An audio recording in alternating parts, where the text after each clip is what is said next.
we're going to divide 3 and 1/4 divided by 4 and 1/3. I have 3 and 1/4.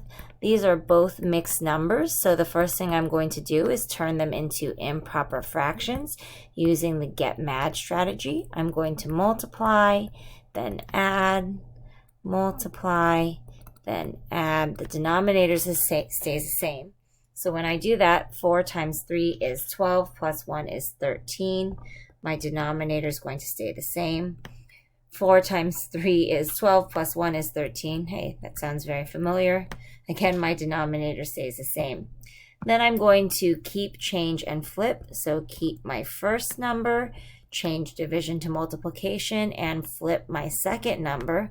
Look at that. I notice that I definitely have common factors, 13 and 13. Those are going to cancel each other out. 13 divided by 13 is 1. 13 divided by 13 is 1. 1 times 3 is 3, and 4 times 1 is 4. That's already simplified, so that is my answer.